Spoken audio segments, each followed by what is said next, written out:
Bismillahirrahmanirrahim. Assalamualaikum warahmatullahi wabarakatuh. Bismillah wassalatu wassalamu ala sayyidina Rasulillah wa ala alihi wa sahbihi ala man ittaba'al huda. Amma ba'du, syukur nafsi taqwa taqwa.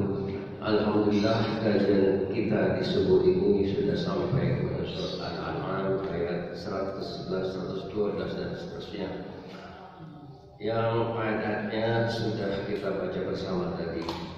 Ada beberapa hal yang perlu kita kaji lebih jauh, yaitu seputar syayatinul insi wal jin. Jadi ada ayat tadi yang 112 itu, jadi waja'alna likulli nabiyyin aduwwan, kami jadikan setiap nabi itu musuh-musuh. Siapa musuh-musuh para nabi? Min syayatinil insi wal jin, yaitu dari kalangan setan dan manusia jin. Setan atau syayatin itu bentuk jamaknya. Syaitan jamaknya syayatin. Itu sebetulnya makhluk non materi yang tidak nampak di alam nyata. Dia bisa masuk, nyusup ke mana-mana, termasuk ke dalam tubuh manusia lewat aliran darah. Dan setan-setan jin itu punya nama. Ada namanya A'war, ada A'wan, ada Dasim, ada Zailatun, ada Wamurah, ada Wasnan, dan segala tugas-tugas yang dijalaninya teristimewa membisikkan kata-kata ucapan tadi disebut qaulaz zur, perkataan-perkataan dusta yang menipu manusia. Ada yang nempel di pinggang, di pokok wanita, ada pula yang berada di paha pada wanita dan berbagai tempat ya. Jadi tujuannya hanyalah untuk menyerumuskan manusia ke dalam kehinaan, ya. Karena itu dalam Islam ada tuntunan-tuntunan supaya kita tidak didekati setan, dijauhi oleh setan. Ada ucapan-ucapan yang ditakuti oleh setan jin itu. Satu, ucapan ta'awudz dan bismillah. Makanya ketika orang mengaji Al-Quran Karim itu dianjurkan untuk membaca ta'awudz. Makanya fa'idah qarat Al-Quran fasta'idz billahi minasyaitonir rajim. Jadi kalau membaca Al-Quran itu hendaklah baca ta'awudz, a'udzu billahi minasyaitonir rajim, bismillahirrahmanirrahim. Termasuk ketika orang mau mendirikan sholat, itu ada ucapan-ucapan supaya dijauhkan dari setan. Misalnya a'udzubillahi minasyaitonir rajim, rabbi inni a'udzubika min hamazatish syayatin wa a'udzubika rabbi an yahdurun. Tapi jarang imam yang membaca doa seperti ini, padahal itu nilai-nilai sunnah yang tidak banyak diketahui. Selanjutnya ada sosok manusia yang sangat ditakuti oleh setan. Siapa itu? Sayyidina Umar bin Khattab radhiyallahu anhu. Ada sebuah hadis yang diriwayatkan oleh Aisyah radhiyallahu anha. Itu inni sa'anzura ila syayatinil insi wal jin qad farru min Umar. Sehingga aku melihat setan-setan manusia dan jin berlari dari Umar bin Khattab radhiyallahu anhu. Kemudian ada lagi satu hadis yang sahih dengan sanad muttafaq alaih, diriwayatkan oleh sahabat Sa'ad bin Abi Waqqas radhiyallahu anhu. Qala Rasulullah sallallahu alaihi wasallam, "Walladzi nafsi biyadihi ya ibn al-Khattab, walladzi nafsi biyadihi ma laqika syaitan salikan fajjan qattu illa salaka fajjan ghaira fajjik." Rahul Bukhari wa Muslim. Apa artinya? Wahai Umar bin Khattab, Umar bin Khattab sering dijuluki ya bin Al-Khattab, anak Khattab. Khattab nama ayah Umar.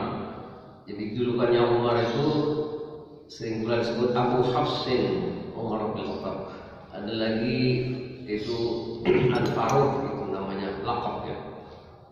Jadi demi jiwaku yang berada dalam kekuasaannya, tidak akan bertemu engkau hai Umar. Setan-setan itu, setan-setan tidak akan lewat di sebuah jalan yang engkau berada di jalan itu. Makna fajjan, fajjan itu adalah jalan yang luas yang berada di antara dua lembah, bukan jalan sepi. Setan akan melewati satu jalan yang di jalan itu tidak dijalani Umar. Apa artinya? Jadi setan tidak berani melewati jalan di sebuah jalan yang jalan itu dilewati Umar bin Khattab radhiyallahu anhu. Jadi setan itu kelihatan Umar sudah menjauh, tidak berani mendekat. Ini kan manusia luar biasa, sangat ditakuti oleh setan-setan itu. Karena itu banyak sekali kelebihan Umar bin Khattab radhiyallahu anhu. Sampai Rasul mengatakan, Inna Allah ja'ala al-haqq ala lisani Umar wa qalbih. Allah menjadikan nilai-nilai kebenaran apa yang keluar dari lisan Umar dan hatinya. Ini manusia super, istimewa sekali Umar. Dan Umar itu seorang sosok pemimpin yang luar biasa, seorang pemimpin yang tegas ya. Kemudian Umar itu punya kebiasaan yang bukan pencitraan. Umar itu tidak pernah membuat pencitraan kepada masyarakat. Kalau malam, Umar itu sering keluar malam. Asra bil lail, awal man asra bil lail Umar bin Khattab, orang yang pertama kali turun ke desa-desa di malam hari untuk mengontrol, mengawasi rakyatnya. Jangan sampai ada yang kelaparan, apalagi sampai mati. Jangankan manusia mati sebagai warga Umar, kalau ada seekor keledai mati di tepi sungai Nil, maka Umar akan dihisab pada hari kiamat, akan bertanggung jawab di hadapan Allah Subhanahu wa taala. Bayangkan seorang, karena begini saudara-saudara, setiap orang itu jadi pemimpin ya. Kullukum ra'in wa kullukum mas'ulun 'an ra'iyatihi. Setiap orang adalah pemimpin. Seorang suami adalah pemimpin di keluarganya, dia bertanggung jawab kepada istrinya dan anaknya. Seorang pemimpin sekelas kepala negara bertanggung jawab kepada rakyatnya.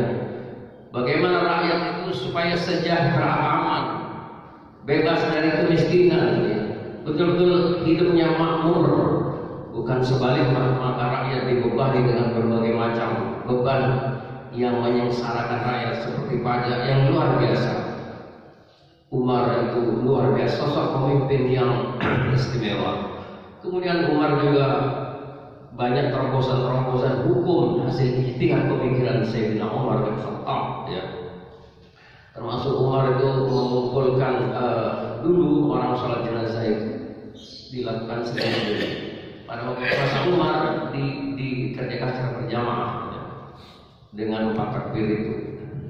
Kemudian ada lagi orang yang membentuk pertama kali Baitul Mal. Karena negara itu dalam operasionalnya butuh anggaran. Dari mana anggaran itu sumbernya? Sebagian besar dari pampasan perang ya. Untuk dana operasional negara, termasuk membiayai anak-anak fakir miskin yang tidak mampu, itu diambil dari kas negara atau Baitul Mal. Kemudian Umar juga menempatkan gubernur ketika dalam sebuah ekspedisi militer yang disebut dengan Syariah. Ketika sebuah kawasan berhasil ditaklukkan, kemudian Umar membuat aturan daerah ditaklukkan harus ditempatkan seorang gubernur sebagai wakil negara. Kemudian rakyat yang sudah takluk itu diwajibkan membayar jizyah seperti tahunan. Kalau sudah begitu maka terlindungi. Itu Umar. Banyak sekali terobosan-terobosan hukum yang dilakukan pada masa Umar bin Khattab, termasuk penyebab turunnya beberapa ayat Al-Quran, termasuk ayat-ayat khamr dan sebagainya. Kemudian ayat ikhwah ma'asyiral hadirin kiram ikhwani rahimakumullah. Kemudian ada ayat bisa dipakai untuk mengusir jin, menjauhkan jin dan setan dari kita. Tadi ucapan Bismillah takut. Kemudian ada lagi azan. Azan itu kalau setan-setan dengar azan dia akan lari terbirit-birit. Karena itu juru azan itu musuh pertama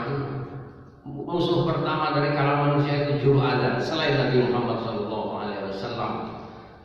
Kemudian ada lagi ucapan begini, kalau kita masuk di sebuah kawasan yang sengit, maka dianjurkan untuk ulu salam.